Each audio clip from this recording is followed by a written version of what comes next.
One thing I absolutely love about making custom furniture is finding solutions to unique individual problems. One thing I absolutely hate is creating unnecessary problems during this process, and you will see how a miscalculating bites me so bad, but let's get straight to the topic of this video and why IKEA should steal this idea.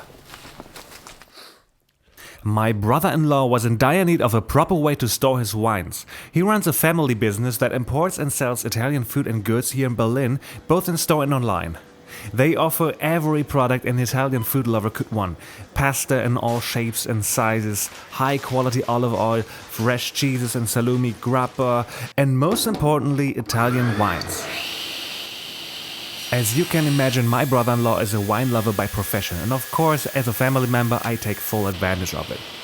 Wine can dramatically vary in quality, but also in price, so this is a short disclaimer for anyone who's thinking about getting into this genre as a hobby connoisseur. It's a wonderful word, but it has its price.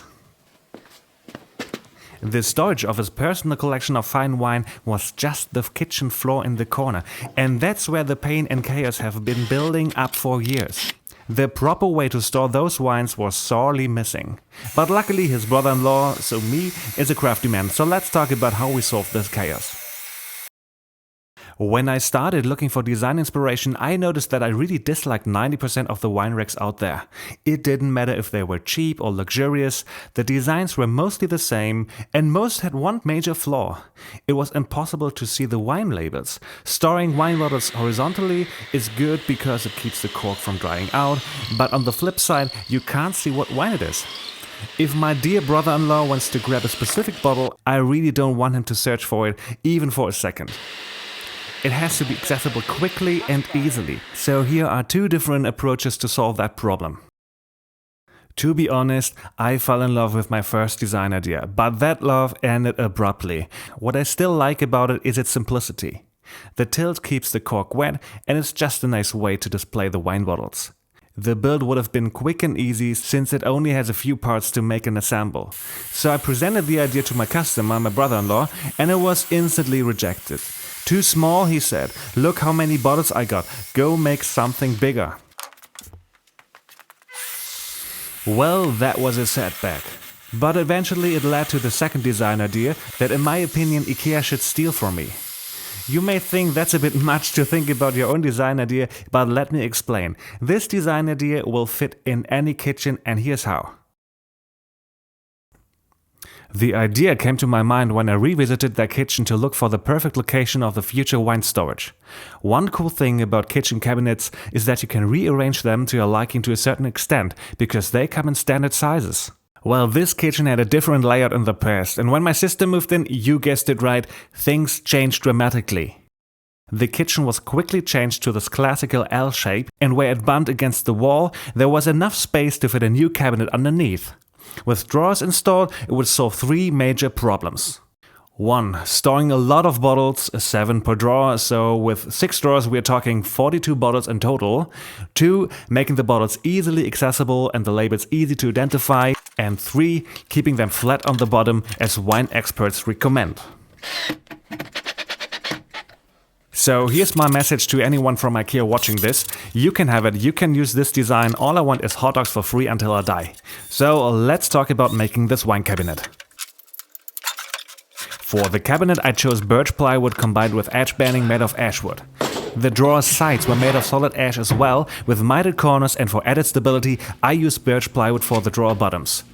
And to prevent the wine bottles from rolling around and to keep everything neat, I glued strips of solid ash into the drawers. By alternating the positions of the bottles, I could fit 7 bottles in each drawer. I started making furniture about 9 years ago. Back then I watched a ton of YouTube videos of woodworkers and makers, and I thought, damn, I want to do that too. But I also had this idea, I can build that table too. Well, that hubris eventually pushed me over the edge to get started, which I think is the biggest hurdle for most people. And still being a humble student of the YouTube Academy, I can now tell you from my experience that this method of building a cabinet is so simple and efficient, it's almost ridiculous. It was also the first time I used my new pocket hole jig. I bought this jig from Banggood to save a little money, and in this case it seems like that if you buy cheap you will buy twice. I went through 2 or 3 of those step drill bits during this build. each one breaking one after another. Apparently I didn't learn from my mistake because I recently used this very pocket hole jig on a different project and the drill bits kept breaking again.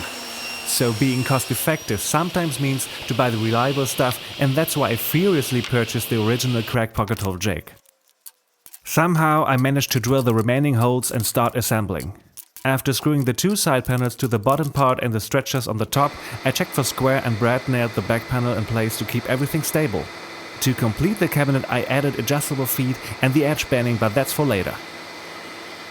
As I mentioned earlier, my neuroticism led me to overbuild these drawers. I chose 60mm birch plywood for the drawer bottoms for extra stability.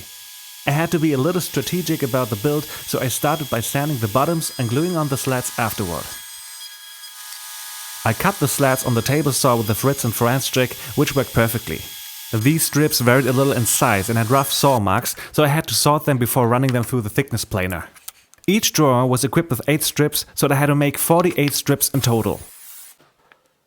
The glue up was pretty repetitive, and after a while I fell into this meditation-like state, applying glue to each strip, followed by CA glue to hold it in place, wiping off the excess, and repeat. I guess time-lapse was made for this. As you can see, the strips were a little oversized, so I cut them off after the glue had fully cured.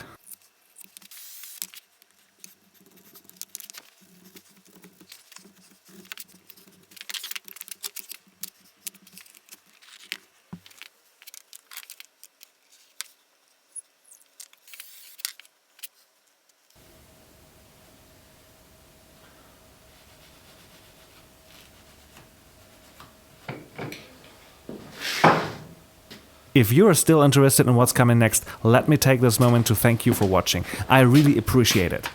As a perfectionist, I want to improve with every video I put out here on YouTube, so if you like the content or have any suggestions for the next time, let me know in the comments below. Next up, I worked on the drawer sides. This was probably the hardest and most time-consuming step of the entire build. I underestimated how much ash I had to melt for all 6 drawers and the 4 sides. For each drawer I had to prep 2 meters of ash boards. That's a lot of ash to process, but hey, we love time lapses, right? This project is also a great example of how over-optimistic planning collides with reality. Designing furniture in a CAD program like SketchUp is easy, but actually building it is hard work. On top of that, my time frame got completely out of hand, making me feel really dumb. And it got worse. After milling the ash boards for the drawer sides, I had to fit them around the drawer bottoms with mitered corners. Somehow the drawer bottoms weren't cut to the same size, so I had to fit each drawer side to its corresponding drawer bottom individually. This was by far the most inefficient part of the whole process and a personal low point. Just kidding. But when you see this wave of more work coming closer and closer to you, what can you actually do? I usually have a quick mental breakdown but then go into stoic mode and push through the mess. Well, I'm curious. How do you deal with situations like these? Do you give up or do you grind it out? In hindsight, 80% of the work went into the drawers, and no wonder 80% of the whole project is about the drawers and how they store wine bottles, but seeing them finished was such a relief. The effort paid right off when I put the first wine bottles in. There's something so satisfying about seeing a concept work, and even better when it's beautiful. Now, I know some people might not enjoy sanding, but I actually kinda do. It's the final step before finishing, and the process is pretty safe. Like, there's no risk of accidentally chopping off too much. Plus, looking and feeling for little imperfections on the surface is like a soothing experience. If I remember correctly, I sanded up to 180 grit, which is plenty fine for a hardwood like ash. With that out of the way, I moved on to fitting the drawer slides, which went without any issues. One of the final steps was applying edge banding to the front edge of the cabinet to hide the layers of plywood and to tie everything together. To keep it neat, I simply glued the edge banding on and used masking tape as the only clamp. For the finish, I applied Rubio Monocoat to the wine cabinet and drawers. Usually the finish is mixed with a hardener in a 3:1 ratio, but I realized I was out of hardener. I wasn't in a rush, so I let the hardwax all cure on its own, which took about a week, but the result was just as good. Unfortunately, I forgot to document how I installed the wine cabinet in the kitchen. By the way, this kitchen has some history. I warn all vegans and PETA members not to listen to this. There used to be a fat rat living between the wall and the kitchen cabinets. It was never seen, just noticed by the disgusting smell it left behind. So we gathered the bravest family members and moved the whole kitchen forward to get to the rat's nest. Even the cat was too scared to attack it. Eventually, we chased the rat out, and right when it crossed the floor, my brother smashed it with a pan. Luckily, that little chapter ended, and now with the wine cabinet in place, the kitchen is finally back in order.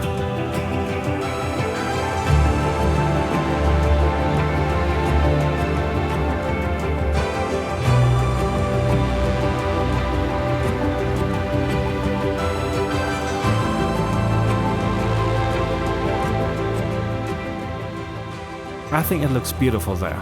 I designed the ashwood to contrast with the painted fronts, and while it's there standing not that prominent in the corner, I wanted it to stand out a little.